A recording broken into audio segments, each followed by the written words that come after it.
Taarifa zinazosambaa kwa sasa kutoka Nigeria ni kuhusu kuachiwa huru kwa wanafunzi wapatao 130 waliotekwa nyara mwezi Novemba.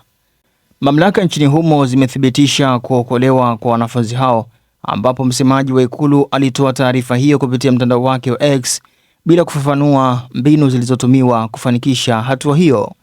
Kwa mujibu wa taarifa hiyo, kuachiwa kwao kuna hitimisha operesheni ya kuokoa wanafunzi wote waliotekwa kutoka shule ya St. Mary iliyopo katika jimbo la Niger Kaskazini.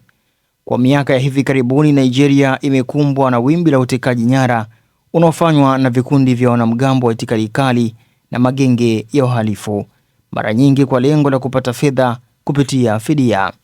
Serikali ya Rais Bola Ahmed Tinubu imesisitiza dhamira yake ya kuimarisha usalama wa shule kwa kushirikiana na serikali za majimbo ili kulinda wanafunzi na kuboresha mazingira ya kujifunzia nchini humo.